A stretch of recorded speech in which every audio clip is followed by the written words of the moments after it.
Yang terhormat para presenter dan partisipan International Conference on Indonesian Culture Iconic, selamat pagi. Assalamualaikum warahmatullahi wabarakatuh. Salam sejahtera, Om Swastiastu, Namo Buddhaya, salam kebajikan. Selamat berjumpa dalam diskusi panel sesi 5 Room B. Kegiatan ini terselenggara atas kerjasama antara Direktorat Pembinaan Tenaga dan Kelembagaan Kebudayaan, Direktorat Jenderal Kebudayaan Kementerian Pendidikan dan Kebudayaan bersama dengan Fakultas Ilmu Pengetahuan Budaya Universitas Indonesia. Sebelum acara dimulai, izinkan saya untuk membacakan peraturan acara demi kenyamanan jalannya acara. Kami mohon peserta menggunakan nama akun dengan nama yang sebenarnya selama kegiatan berlangsung. Silakan rename atau ganti nama akun Bapak Ibu dengan nama yang sebenarnya agar seluruh peserta dapat mengetahui identitas semua yang hadir dalam room ini. Selama pembicara sedang menyampaikan paparan, mohon mengatur audio dalam keadaan mute. Dalam sesi diskusi, semua peserta dan partisipan dan presenter dipersilakan bertanya atau menyampaikan pendapat dengan terlebih dahulu menekan tombol raise hand atau menyampaikannya melalui fitur chat. Peserta dimohon mengaktifkan kamera selama kegiatan berlangsung, terutama saat sedang bertanya atau menyampaikan pendapat. Baik, untuk mempersingkat waktu, kita akan memulai acara diskusi pagi hari ini yang akan dipandu oleh Bapak Nardiansyah Kamumu selaku moderator. Kepada Bapak Nardiansyah, kami persilakan memandu jalannya diskusi. Baik, terima kasih Bu Arum. Session kita di Room B akan segera dimulaikan. Pada diskusi panel ini, kita mempunyai 5 orang panelis atau presenter yang akan mempresentasikan paper masing-masing. Sebagian panelis akan presentasi melalui video dan sebagian lagi akan presentasi menggunakan PowerPoint.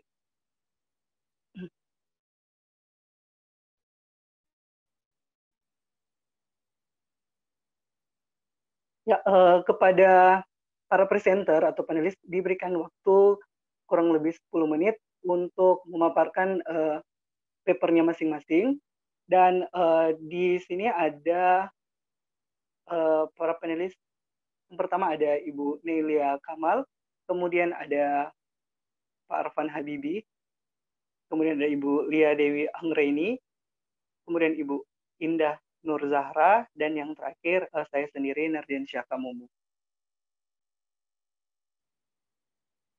Ya, paper pertama yang akan mempresentasikan adalah Ibu Neilia Kamal dengan judul paper Nasi Grombyang, makanan khas Pemalang dalam rekam zaman. Mari Ibu, dipersilakan. Selamat pagi, perkenalkan dengan saya Neilia Kamal. Saya akan mempresentasikan mengenai makalah saya yang berjudul Nasi Grombyang, makanan khas Pemalang dalam rekam zaman.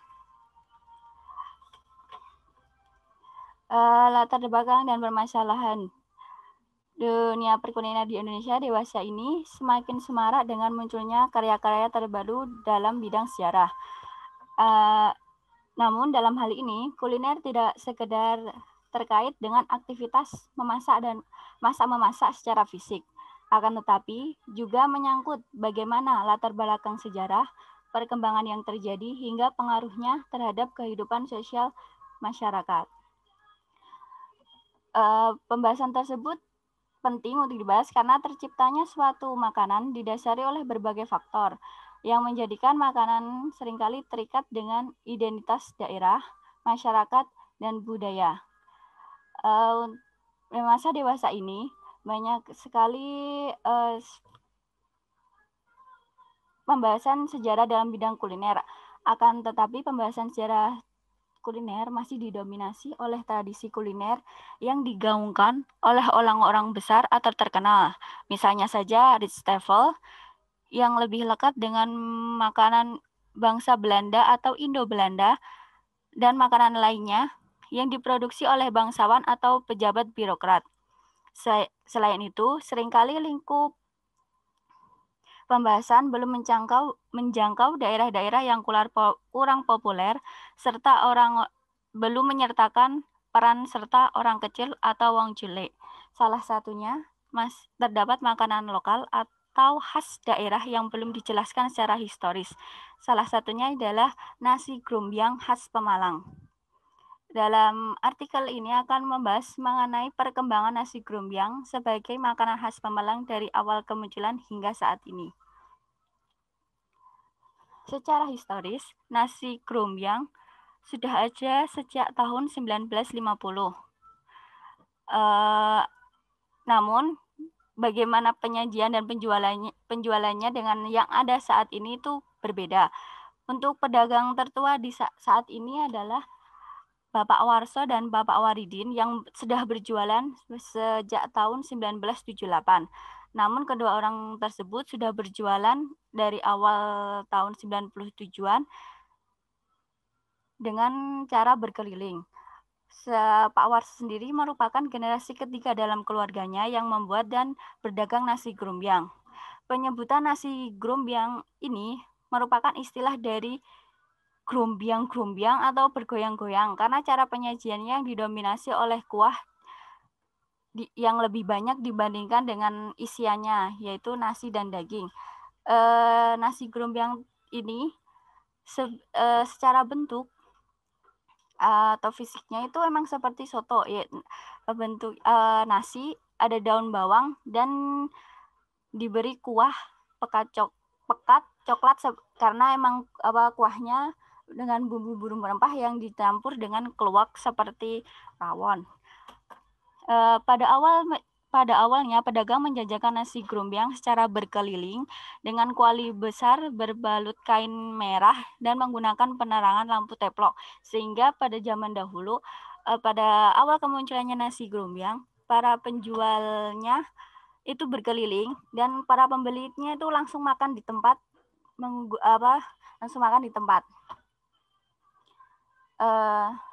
Nasi grombyang, soto atau rawon. Silang pendapat terdapat beberapa pendapat bahwa mengkategorikan nasi grombyang itu seperti soto atau rawon. Namun emang penyajiannya seperti soto, tetapi kuahnya yang pekat itu emang identik dengan rawon karena emang nasi grombyang ini menggunakan bahan yang sama seperti rawon, yaitu menggunakan keluak sehingga kuahnya itu hitam dan pekat, tapi rasanya memang mirip seperti soto. Namun kalau secara itu rasanya manis, gurih, dan kuahnya tuh segar. Jadi cenderung lebih ke seperti soto.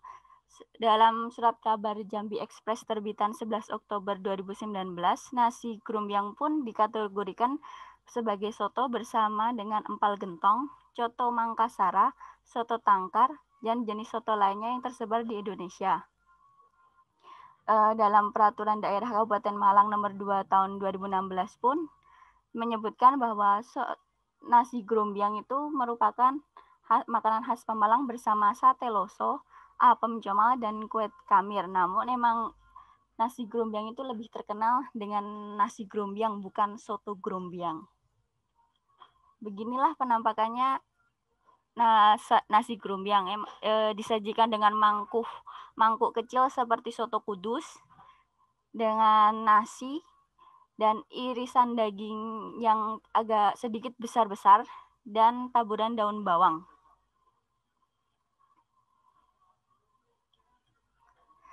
Perkembangan dan perubahan nasi grombyang dahulu hingga sekarang. Jika pada awal-awal kemunculannya nasi grombyang ini memang menggunakan daging kerbau. Akan tetapi karena tingkat peminatan dan saat ini sukarnya memperoleh daging kerbau, nasi grombyang yang disajikan dan diperjualbelikan saat ini menggunakan daging sapi. Saat ini juga para pedagang lebih membuka kios daripada berkeliling, soalnya karena udah terkenal banyak peminatnya, jadi biar menampung pengunjung lebih banyak, kebanyakan menggunakan warung tenda dan menetap di kios.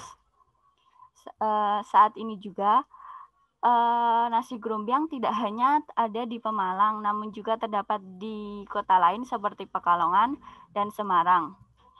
Selain itu, nasi grombyang juga mulai dikenalkan ke daerah lain dengan diikutkan berbagai festival kuliner baik tingkat regional maupun nasional. Ini merupakan salah satu kios nasi grombyang milik Haji Warso, pedagang tertua di wilayah Pemalang.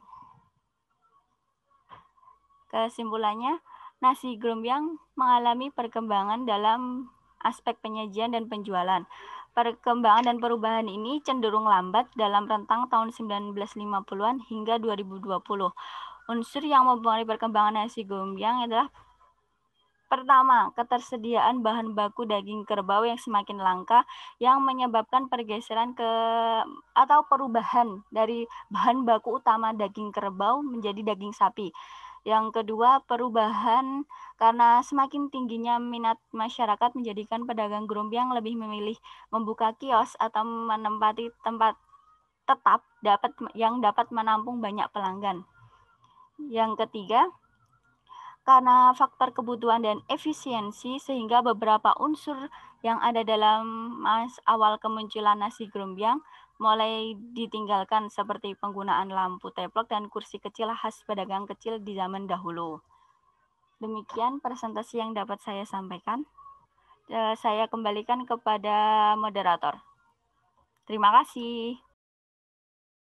Oke, terima kasih Ibu Neila Kamal yang telah mempresentasikan papernya yang tadi berjudul nasi grombyang, makanan khas Pemalang dalam rekam zaman. Selanjutnya presentasi dari Pak Arfan Habibi melalui yang akan diputarkan melalui video dengan judul papernya Industri Teh Poci, Pelestarian Olahan Teh dan Dampaknya Terhadap Masyarakat di Slawi tahun 1998 hingga 2004.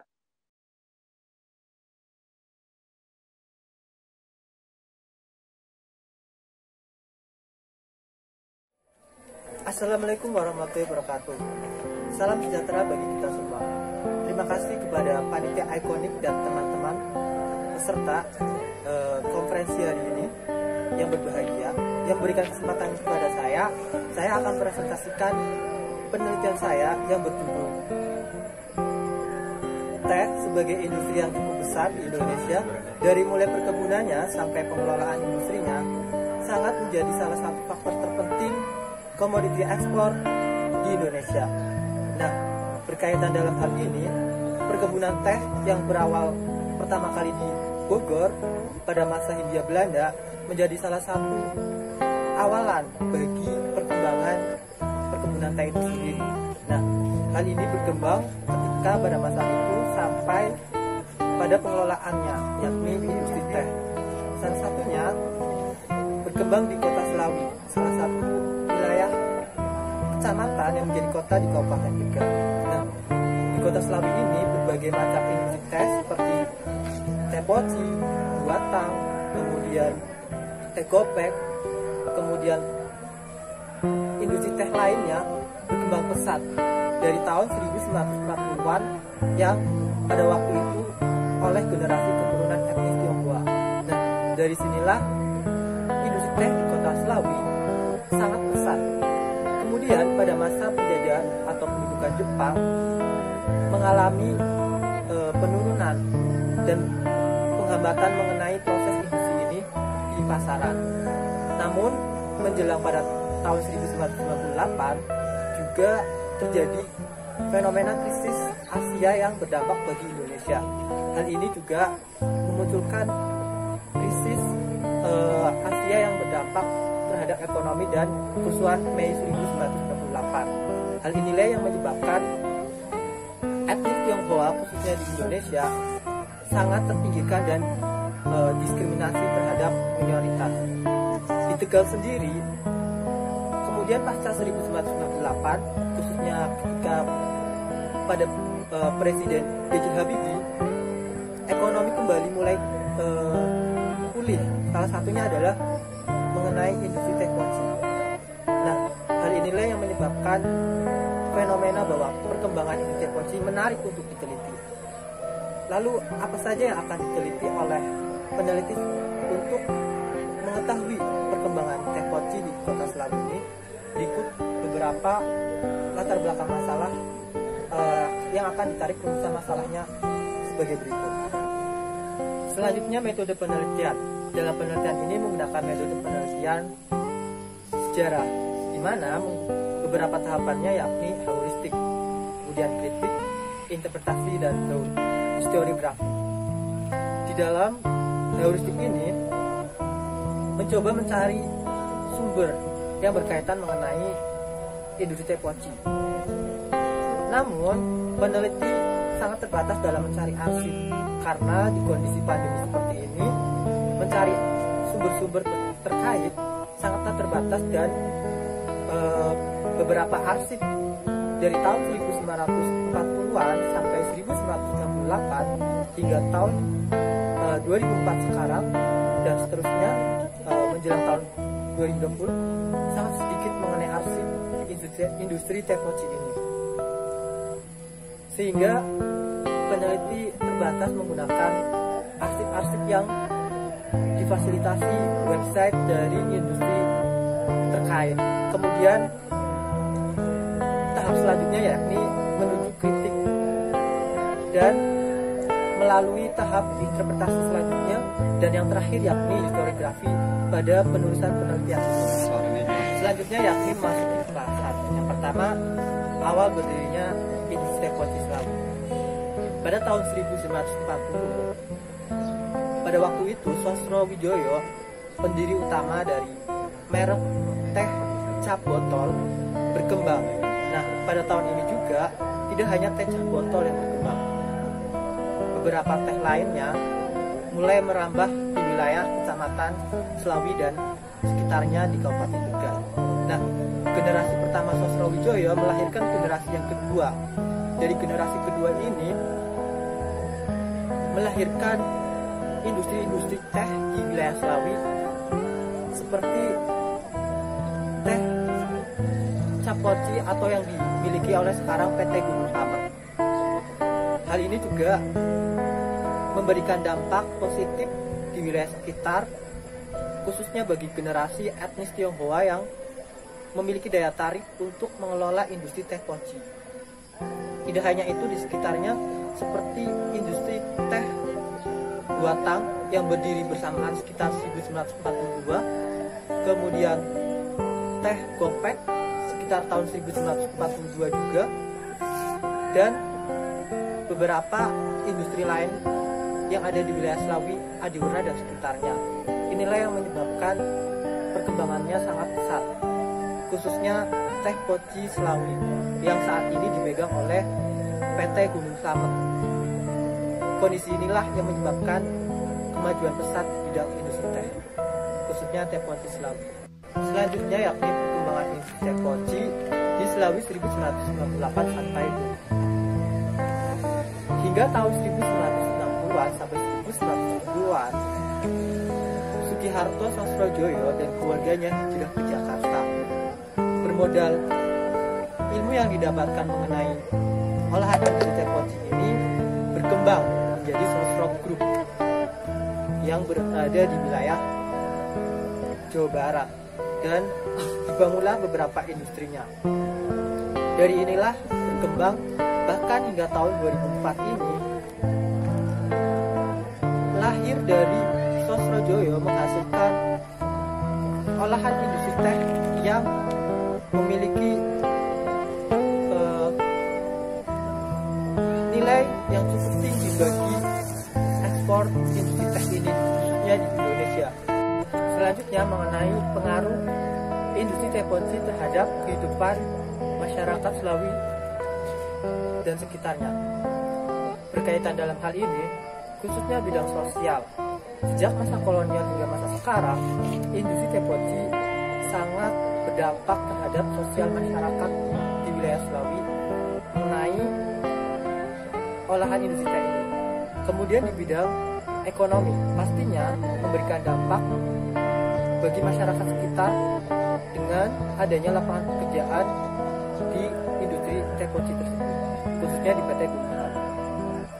Kemudian di bidang budaya, adanya industri tepoci ini juga berdampak positif terhadap budaya ngeteh di wilayah Selawi ini yang secara turun-temurun. Tidak hanya itu, budaya ini juga berdampak terhadap hasil kerajinan seperti poci asli dari Kabupaten Tegal. Ya, itulah tadi video presentasi yang dibawakan oleh presenter atas nama Pak Arfan Habibi dengan judul presentasi Industri Tepoci, Pelestarian Olahan Teh dan Dampaknya Terhadap Masyarakat di Selawi tahun 1998 sampai 2004. Selanjutnya kita akan menyaksikan video presentasi selanjutnya yang akan dibawakan oleh Ibu Lia Dewi Anggraini dengan judul video presentasi The Four Attributes of Kampung as Living Heritage. Kita saksikan bersama-sama.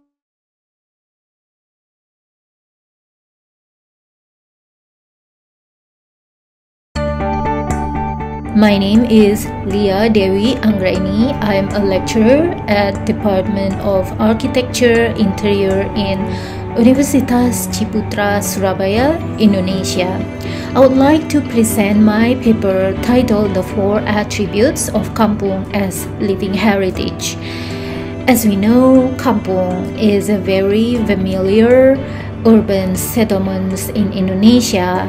The first attribute is about the numbering of the address system, which is considered a mix of European style and the Asian style.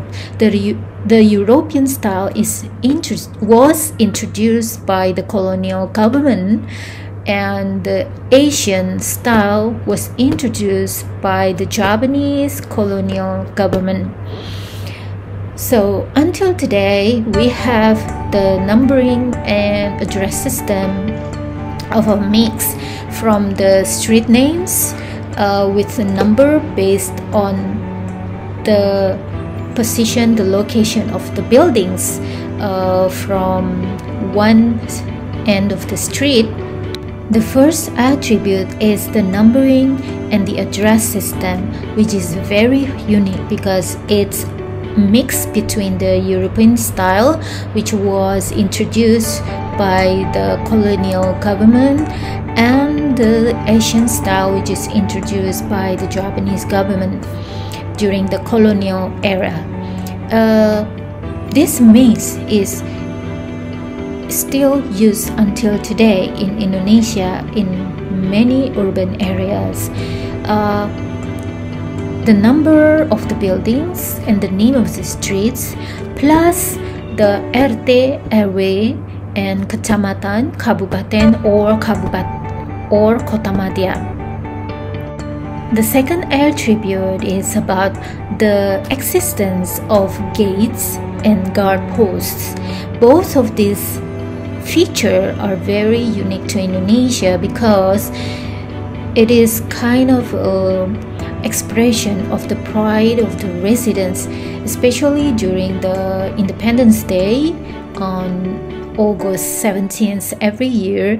During the festival, the residents are all gathering some money and they decorate the gates and also the front of their houses with flags and some paper or some decorations which will show how they are proud of their region or their neighborhoods. Another meaning of gates and guard posts are also as the social gathering. Sometimes they use this as the meeting point where the residents in that neighborhood meet with another residents in another neighborhood, or sometimes they use it as a routine gathering, and they use it also for the religious activities every year. The third attribute is the use of street in front of their house as the social gathering as well as the private venues or occasion. Some residents, they wash their clothes, they dry their clothes or wash their dishes and even cook and even take a bath for children's or children's playing or even just sitting and drinking or eating or reading some newspaper at the front of their house right besides the streets. And somehow this street, it's like belong to the people whose house were next to it. The fourth attribute is the mixed use of building and a land for retail. We know so many small shops called warung in Indonesia. It's where people or residents nearby are dining in. Also, warung can provide the daily necessities. Inside the kampung, some residents, they open their front space of their houses, their terrace or their front yard just to provide the daily necessities for the residents in the neighborhood.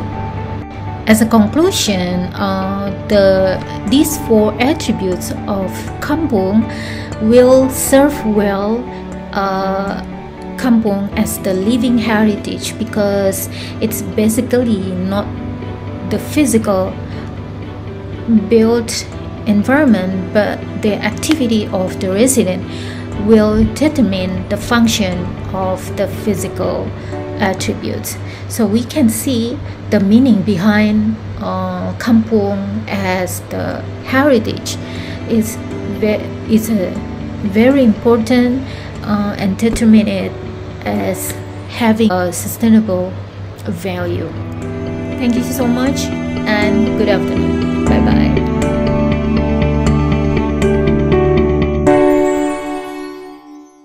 Ya, itulah tadi presentasi melalui video oleh Ibu Lia Dewi Anggraini dengan papernya yang berjudul The Four Attributes of Kampung as Living Heritage. Selanjutnya kita akan mendengarkan pemaparan dari presenter selanjutnya oleh Ibu Indah Nur Zahra yang akan membawakan paper berjudul Peran Komunitas dalam Pengelolaan Kawasan Cagar Budaya Kota Tua Jakarta. Bagi Ibu Indah, dipersilakan untuk share PPT-nya. Selamat pagi semuanya. Saya dari Universitas Indonesia akan memaparkan presentasi paper saya mengenai peran komunitas dalam pengelolaan budaya Kota Tua Jakarta. Ya, jadi sebelumnya seperti kita ketahui, Kota Tua itu ada di kawasan urban, yaitu perkotaan, di mana pembangunan itu sangat pesat, tapi masalahnya pembangunan ini bisa menjadi poin plus ataupun poin minus, tapi hubungkan dengan konservasi atau pelestarian cagar budaya, itu pembangunan yang terlalu pesat ini bisa menjadi sesuatu yang berkontraksi dengan si konservasi kawasan cagar budaya ini. Karena kawasan cagar budaya ini cenderung membutuhkan biaya yang tidak sedikit. Kita membutuhkan biaya yang sangat besar untuk merenovasi, kemudian memulihkan kembali bangunannya, kemudian mengokupasinya lagi. Nah, bagaimana caranya supaya dia bisa sustain dengan persaingan dengan pembangunan yang sangat pesat ini? Itu caranya adalah dengan melibatkan sebanyak-banyaknya komunitas atau stakeholder dalam pelaksanaan pelestarian kawasan cagar budaya ini. Jadi menurut Heritage Urban Landscape yang di UNESCO pada tahun 2011 atau HUL, itu UNESCO mencanangkan ada 4 komponen untuk melestarikan kawasan cagar budaya. Satunya yang akan saya highlight adalah community engagement tools. Di sini harus ada publicity, di mana pemerintah harus bisa memberikan pemaparan jelas kepada masyarakat tentang nilai penting di kawasan ini, kenapa dia pendidikan, dialog, konsultasi, kemudian empowerment, pemberdayaan komunitas supaya komunitas ini bisa melakukan konservasi bersama-sama bersama pemerintah. Nah, di sini permasalahan yang ingin saya pecahkan melalui paper saya, yaitu pertanyaan yang diturunkan satu persatu, melibatkan komunitasnya sebagai roda penggerak pelestarian kawasan bersejarah. Kemudian siapa saja yang terlibat dalam pemberdayaan komunitas, karena seperti yang tadi saya sebutkan sebelumnya, tidak cuma pemerintah yang harus melakukan konservasi ini, tapi melibatkan sebanyak-banyaknya stakeholder. Kemudian bagaimana program pemberdayaan tersebut hingga saat metode yang saya gunakan adalah kualitatif dengan studi literatur dan wawancara mendalam kepada beberapa pemangku kepentingan terkait. Karena kita membahas tentang cagar budaya, pasti harus berlandaskan kita udah punya nomor 11 tahun 2010 tentang pelestarian dan pengembangan dan di sini peran komunitas atau masyarakat sangat penting karena dalam undang-undang ini menjabarkan bahwa cagar budaya itu harus didayagunakan sebesar-besarnya untuk kepentingan. Jika mau menggunakan ulang kawasan ini atau menggunakan ulang suatu objek cagar budaya, kita harus kepentingan masyarakat yang ada di sekitarnya. Kemudian di beberapa pasal selanjutnya itu masyarakat Kota Tua ini selain cagar budaya, menurut peraturan pemerintah juga sudah menjadi kawasan strategis pariwisata nasional sejak 2011. Nah, karena dia sudah lebih dulu menjadi kawasan strategis pariwisata nasional, dikelola oleh Dinas Pariwisata, bukan Dinas Kebudayaan. Nah, Dinas Pariwisata ini sudah melakukan beberapa program dari 2011 sampai saat ini. Itu dia membentuk DMO atau Destination Management Organization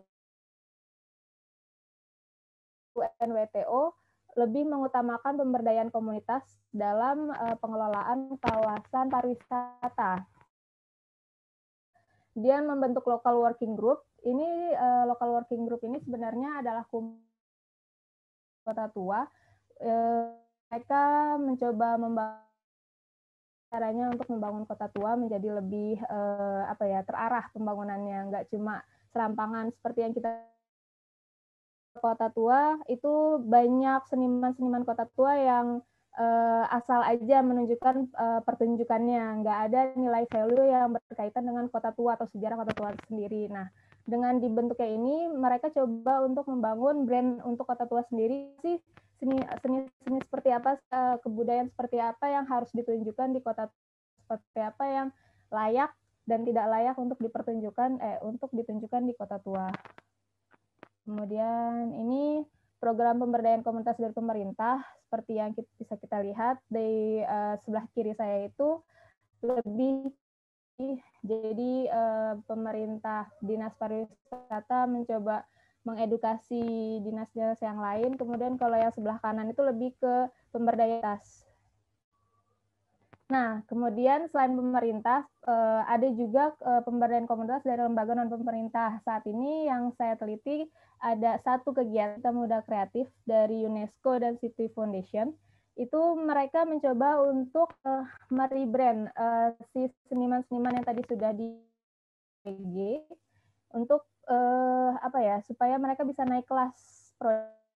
Jadi sebenarnya kita muda cuma untuk di Kota Tua, tapi untuk beberapa kawasan sekitar 25 saat ini.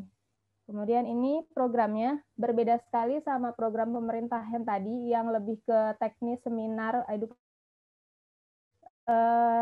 Di lembaga non pemerintah ini mereka justru lebih memberikan teknis, edukasi teknis, kemudian juga ada perlombaan, ada bootcamp, ada mentoring. Terus mentoring ini lebih ke bisnis manajemen, bagaimana mereka bisa menghidupkan Kota Tua, melestarikan Kota Tua dengan menghasilkan uang bagi mereka sendiri juga. Jadi coaching collab mereka ada kolaborasi antara seniman-seniman di Kota Tua. Kemudian ada juga kompetisi. Mereka bikin program-program yang supaya Kota Tua ini program atau performance-nya nggak cuma itu aja. Kemudian Heritage Campaign Market yang dilihat ini Kita Muda Kreatif atau UNESCO atau City Foundation. Perbedaan programnya, kalau pemerintah itu masih sangat teknis, sedangkan kalau masih sangat teori, sedangkan kalau non pemerintah itu sudah mulai teknis dan sangat memberdayakan komunitasnya. Best practice-nya guyuban sepeda ontel. Intinya dia rasa kepemilikan terhadap Kota Tua, dirinya bisa memberikan program menarik untuk Kota Tua. Kesimpulannya, komunitas memiliki peran sangat penting dalam proses pelestarian kawasan cagar budaya Kota Tua Jakarta. Kemudian kerjasama antar pemerintah dengan lembaga non pemerintah itu sangat diperlukan untuk memperkuat program-program pembinaan komunitas di Kota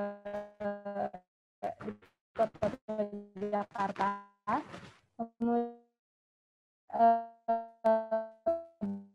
Butuh dana yang sangat besar saja. Kemudian ini yang paling penting, rasa sendirinya akan menumbuhkan sense of belonging yang kuat di antara masyarakat. Jadi rasa kepemilikan ini harus dipupuk dari sedini mungkin oleh pemerintah maupun non pemerintah. Terima kasih presentasi dari saya.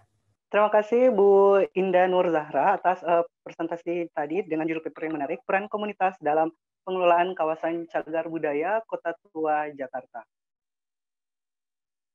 Ya, selanjutnya saya akan mempresentasikan paper saya yang berjudul Representation of Minahasa Cultural Identity in Coconut Shell Desk, Craft from UKA Craft Tondano. Ya, jadi perkenalkan singkat, saya Nardiansa Kamumu, adalah dosen di Sekolah Tinggi Ilmu Pariwisata Manado, dan untuk riset interest pada pendidikan, bahasa asing, sastra dan budaya, kemudian pariwisata. Industri kreatif disebut juga dengan aktivitas ekonomi yang terkait dengan menciptakan atau penggunaan pengetahuan informasi.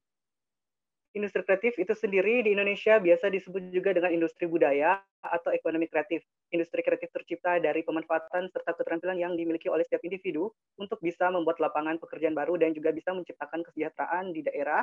Industri kreatif merupakan hasil dari kreativitas dan daya cipta setiap individu. Kemudian dari sektor industri kreatif memiliki beberapa subsektor. Kementerian Pariwisata dan Ekonomi Kreatif membagi subsektor industri kreatif menjadi arsitektur, desain interior, desain produk, desain komunikasi visual, fashion, fotografi, game developer, kriya, kuliner, musik, penerbitan, periklanan, seni pertunjukan, seni rupa, televisi, radio, serta film, animasi, dan video. Pada paper saya ini, penelitian saya fokus kepada subsektor kriya, di mana yang menjadi fokus penelitian saya adalah pada UKM, usaha kecil menengah, yang bergerak di bidang kriya, kerajinan tangan, ya, souvenir, yang dibuat oleh UKA Craft Tondano. Rumusan masalah dan metodologi dalam paper saya, bagaimana representasi identitas budaya Minahasa pada kerajinan tangan berbahan dasar batu kelapa karya UKA Craft Tondano. Yang kedua, bagaimanakah upaya UKA Craft Tondano bertahan di masa pandemi COVID-19? Karena penerapan penelitian saya ini dilakukan pada saat pandemi COVID-19 pada sekitar bulan Juli tahun 2020. Kemudian menggunakan metode dalam penelitian ini menggunakan metode kualitatif. Jenis penelitian kualitatif dan bentuk pengumpulan data yang dilakukan ke UKM UKA Craft Tondano dengan membawa catatan lapangan atau field note, kemudian ada gambar, foto atau dokumentasi, kemudian wawancara, transkripsi wawancara terbuka. Selanjutnya untuk menghindari kontak langsung dengan pihak UKM UKA Craft Tondano dilakukan juga beberapa pertanyaan ditanyakan melalui media WhatsApp chat. Pada bagian analisis, di sini saya memaparkan tentang UKM UKA Craft Tondano, di mana lokasi observasi di UKM UKA Craft Tondano berlokasi di lingkungan 6 Kelurahan Wewelan, Kecamatan Tondano Barat, Kota Tondano, Ibu Kota Kabupaten Minahasa, Provinsi Sulawesi Utara. Penamaan UKA Craft diambil dari bahasa daerah Minahasa dan Belaang Mongondo dari kata uka Jadi kata uka itu salah satu kata dari bahasa Minahasa dan juga Bolang Mongondo yang artinya adalah kelapa, dan kata craft dalam bahasa Inggris artinya kerajinan. Secara keseluruhan uka craft berarti kerajinan kelapa. UKM Uka Craft berdiri sejak tahun 2002. Pemiliknya adalah Bapak Andreas Michael Tampi. UKM Uka Craft bergerak di bidang usaha kerajinan kelapa dan turunannya. UKM ini membuat dan menjual souvenir atau tanda mata yang terbuat dari batok kelapa berbentuk miniatur bendi, miniatur rumah adat, wadah aromaterapi, wadah permen, souvenir pernikahan, dan lain-lain. Sebelum adanya pandemi COVID-19, souvenir kerajinan kelapa tersebut tidak hanya dijual di wilayah Sulawesi Utara atau di Manado dan sekitarnya, tetapi juga sering hingga ke luar negeri. Kemudian selanjutnya pada bagian analisis saya juga memaparkan tentang souvenir berbentuk miniatur rumah adat, di mana rumah adat tersebut menjadi representasi suku Minahasa. Kemudian ada souvenir berbentuk miniatur bendi. Kemudian bagaimana upaya Uka Craft Tondano bertahan di masa pandemi COVID-19. Dan juga yang terakhir adalah inovasi produk kerajinan tangan yang dilakukan oleh Uka Craft Tondano pada saat pandemi COVID-19. Representasi identitas budaya Minahasa pada kerajinan tangan berbahan dasar batok kelapa direpresentasikan pada dua produk ya yang Bapak Ibu bisa lihat pada gambar tersebut. Yang bagian kiri ada rumah adat Minahasa, di mana rumah adat Minahasa disebut dengan wale atau bale, yang artinya tempat melakukan aktivitas dalam kehidupan berkeluarga. Berlandaskan filosofi masyarakat Minahasa, rumah panggung Manado atau rumah Minahasa memiliki dua tangga di serambi depan. Bapak Ibu bisa melihat ada dua tangga di kanan dan kiri.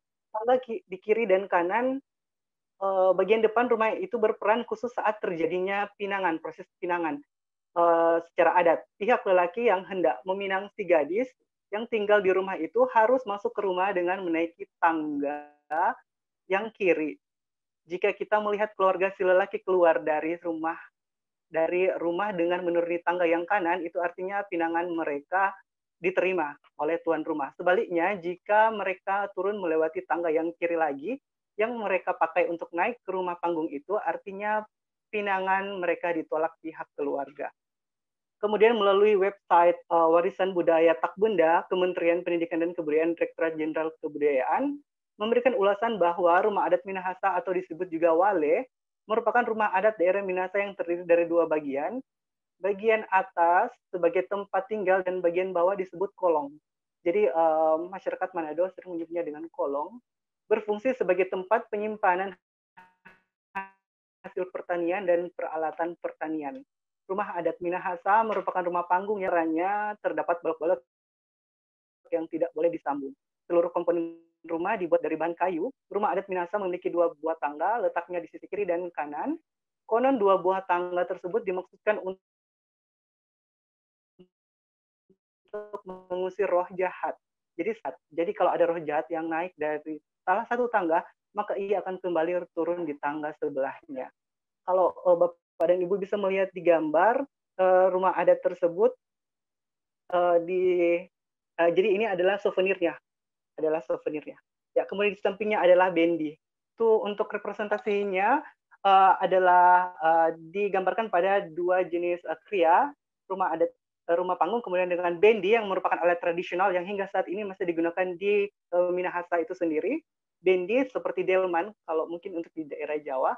Kemudian inovasi, jadi mereka membuat salah satu karya adalah pot bunga hidup ya. Jadi untuk pot bunga hidup itu dijual dengan harga Rp65.000 ya.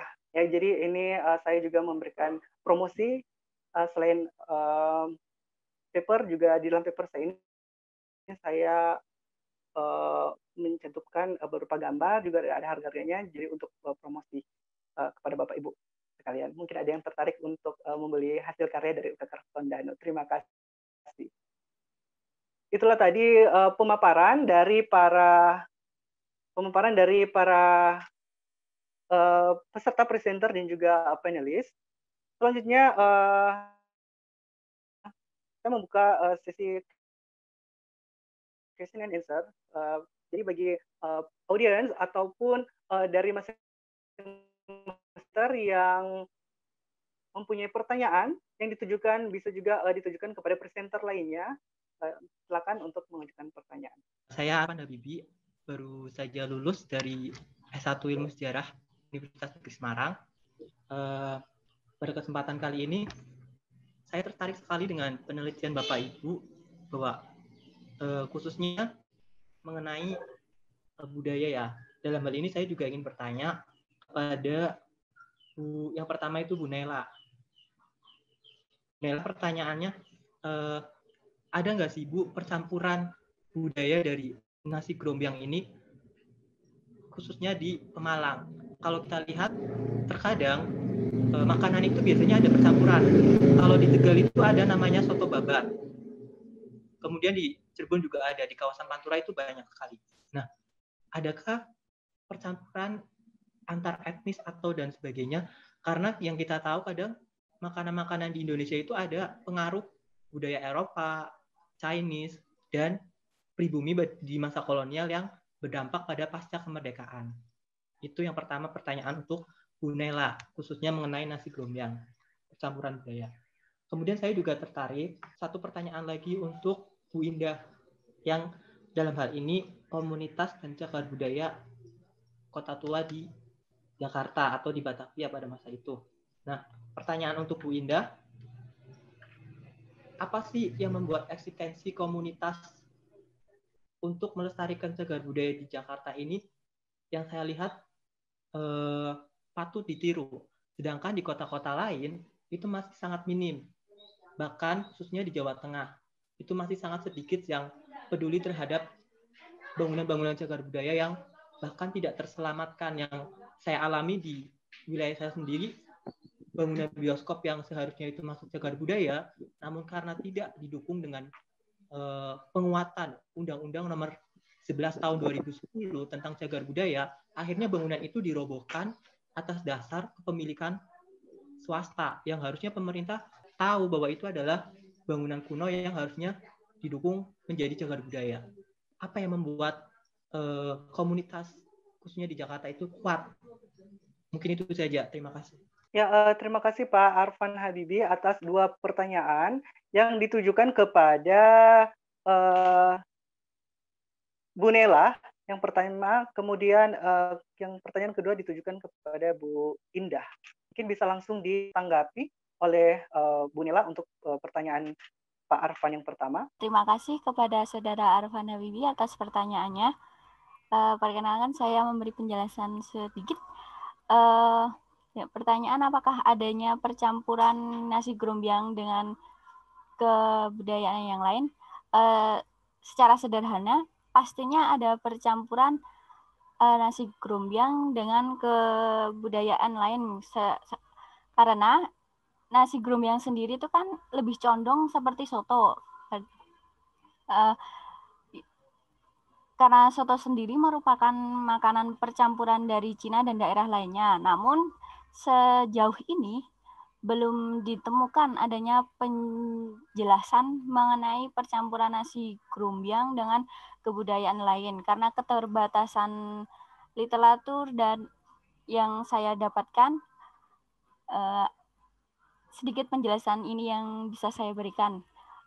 Tapi terima kasih atas masukannya. Mungkin nanti saya akan lebih menggali lagi mengenai informasi ini.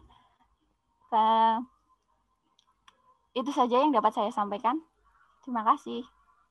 Terima kasih Ibu Nela yang telah menjawab. Jadi secara singkat Ibu Nela menjawab bahwa adanya pencampuran ya budaya dari nasi gombrang itu sendiri, dan beliau akan melakukan penggalian literatur selanjutnya, referensi selanjutnya untuk hal tersebut. Ya. Kemudian selanjutnya pertanyaannya ditujukan kepada Ibu Indah. Ya, mungkin Ibu Indah bisa langsung memberikan tanggapan atas pertanyaan dari Pak Arfan. Terima kasih banyak Mas Arfan Habibi untuk pertanyaannya. Ini sebenarnya permasalahan untuk semua daerah kecuali Jakarta pun juga masih mengalami ini ya, soal komunitas peran komunitas, pelibatan komunitas dalam pelestarian kawasan cagar budaya. Contohnya gini deh, apa sih yang membuat penulis itu penting dalam pelestarian? Kayak misalnya kemarin ada kasus di Jakarta, bangunan rumah menteng. Dia rumah menteng itu kan sebenarnya punya nilai historis yang cukup tinggi ya. Sebenarnya itu juga milik perseorangan, saat rumahnya itu milik orang. Kemudian dia mau membangun gedung yang tinggi, padahal rumah menteng itu kan punya ciri khas arsitektur yang kental, peleburan antara kolonial dengan indigenous Indonesia saat itu. Nah, tapi karena komunitasnya merasa terusik dengan pembangunan di situ yang menghancurkan bangunan bersejarah itu, akhirnya mereka cobalah membuat gerakannya seperti membuat itu viral gitu, membuat itu ada di berita, membuat itu ada di Twitter, membuat itu ada di IG. Jadi orang lain yang sebenarnya nggak terlalu aware sama cagar budaya, sama bangunan bersejarah, mereka jadi merasa memiliki dan ngerasa terusik juga, itu bangunan bersejarah loh, ada nilai pentingnya loh, jangan sembarangan dirusak atau dibangun baru yang lebih modern atau segala macam. Dan akhirnya sampai sekarang proyek itu tersendat. Jadi komunitas itu sebenarnya seperti yang saya sampaikan, dia juga ada peran dalam pengawasan, dalam pelestarian kawasan. Ya benar. Jadi kalau nggak ada bantuan dari masyarakat untuk ngasih tahu pihak pemerintah ataupun pihak orang yang memiliki bangunan bersejarah itu, mungkin itu akan tetap berlangsung proyeknya dan udah jadi bangunan yang super modern yang sangat meninggalkan nilai-nilai sejarahnya sendiri seperti itu. Jadi menurut saya di sini peran komunitas sangat penting dan mungkin itu bisa dimulai dari diri. Jadi mungkin bisa bikin komunitas baru pecinta sejarah, pecinta bangunan bersejarah di Jawa Tengah. Kemudian nanti jalan-jalan kayak yang tadi Ontel. Ontel itu awalnya cuma mencari makan, mencari nafkah di kota bikin atraksi ontel. Tapi lama-kelamaan juga bikin heritage trail. Heritage trail itu kayak perjalanan keliling-keliling kota sambil jadi orang lain, orang umum tuh jadi tahu sejarah Kota Tua ini dan mereka itu jadi merasa iya ya ini penting loh untuk dilestarikan. Jadi ada rasa seperti itu kayak gitu. Terima kasih jawabannya, tanggapan dari Ibu Indah. Selanjutnya ada pertanyaan yang masuk di kolom chat dari Bu Arum ya. Jadi pertanyaan ini memang diberikan kepada seluruh panelis ya, presenter. Bagaimana cara mengangkat kebudayaan kita seperti nasi grombyang, teh poci, souvenir Minahasa, seniman Kota Tua, dan warisan budaya kampung dapat memberikan manfaat yang terasa bagi masyarakat. Bisa dijawab dari Ibu presenter yang pertama, dari Ibu Nila, kemudian Pak Arfan, kemudian Bu Lia, kemudian Ibu Indah, dan saya. Bagaimana cara mengangkat kebudayaan kita seperti nasi grombyang agar dapat memberikan manfaat terasa bagi masyarakat. Saat ini nasi grombyang ini terus diangkat namanya dan mulai disebarluaskan utamanya oleh dinas pemerintah terkait melalui acara-acara festival kuliner baik dari Pemalang maupun di luar Pemalang, sehingga masyarakat luas dapat mengetahui bahwa di Pemalang tuh ada makanan khas namanya nasi grombyang. Jadi masyarakat luas tuh udah mulai tahu kalau ada nasi grombyang yang emang mungkin bentuknya seperti soto tapi ini khas dari Pemalang gitu. Selain itu saya kemarin juga sempat lihat-lihat di YouTube, di Instagram, kalau banyak food blogger lintas daerah yang sudah datang dan meliput langsung nasi grombyang yang ada di Pemalang. Dan itu kan udah ada di sosial media, jadi penyebaran informasi jadi lebih meluas ke jadi banyak orang yang lebih tahu lagi bahwa di Pemalang tuh ada nasi grombyang melalui liputan yang dilakukan oleh food blogger. Selain itu adanya impact ekonomi yang terasa bagi masyarakat karena semakin banyak orang yang tahu bahwa ada nasi grombyang, maka semakin banyak orang yang akan penasaran kayak gimana dan mencoba ke sana. Mencoba, jadi akan semakin banyak orang yang mau mencoba dan menjual nasi grombyang akan meningkatkan kemakmuran ekonomi. Demikian jawaban dari saya. Baik, terima kasih Ibu Nela. Oke, terima kasih. Jadi ada beberapa karakter dari kampung yang sebenarnya sudah memang sangat bermanfaat bagi masyarakat itu sendiri. Namun belum disadari oleh pemerintah. Oleh karena itu kadang sistem alamat dan penomoran rumah ini sangat kacau di beberapa tempat dan bahkan tidak bisa berguna buat masyarakat. Karena masyarakat sendiri kalau ingin pergi ke rumah siapa, dia akan menggunakan nama orang. Nah, sistem nama itu sebenarnya digunakan juga seperti di Jepang atau di Korea atau bahkan di Eropa. Nah, karena sistem ini mix, sebenarnya saran saya adalah manfaatnya buat pemerintah ya yang nantinya juga untuk ke masyarakat dihubungkan, kalau ini ya sistem RT RW itu dihubungkan dengan informasi dasar seperti KTP. Nah, itu sepertinya akan berguna, sangat berguna ya. Jadi nggak ada kayak double information gitu dari RT RW kelurahan gitu. Tapi sudah melekat dengan KTP. Jadi orang tahu, pemerintah juga tahu dan bisa mendata. Kemudian yang tentang gates, guard post itu sebenarnya ini memang dari masyarakat sendiri, jadi sudah ada manfaatnya yang maksimal. Nah, kadang-kadang saya berpikir ya guard post atau apa sih gardu itu kan sekarang ini makin lenyap. Nah, beberapa kampung sudah berganti dengan alasan modernisasi dan lain sebagainya.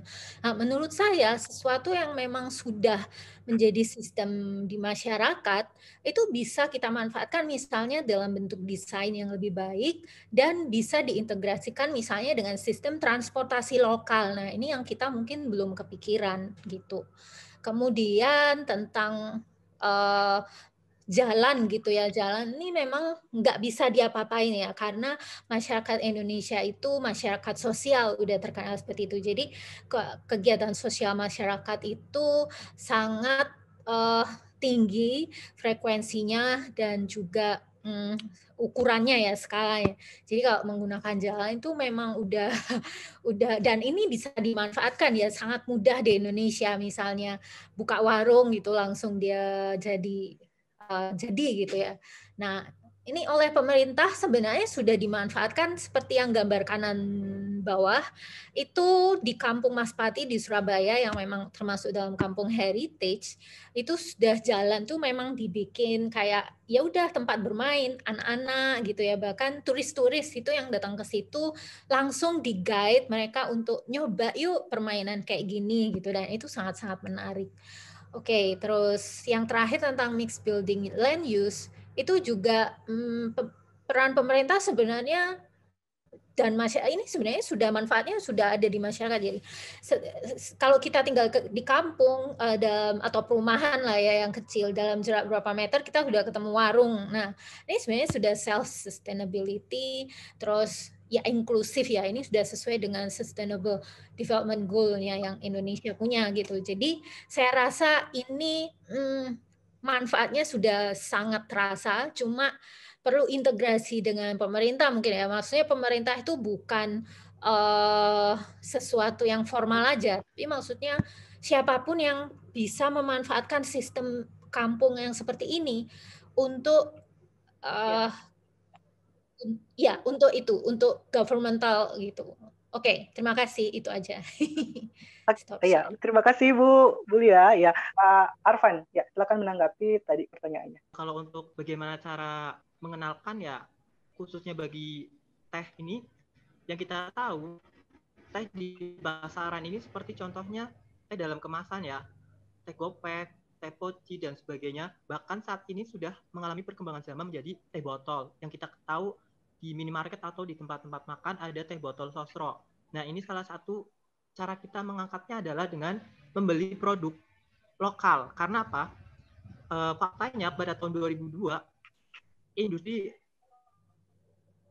olahan teh di tingkat Asia Tenggara, karena pertumbuhan ekonomi industri ini mendukung salah satu faktor hasil perkebunan yang diolah. Jadi mari kita gunakan produk lokal dan dengan cara membelinya, dan kita akan mencintai produk itu sendiri bagi kita sendiri. Mungkin itu saja.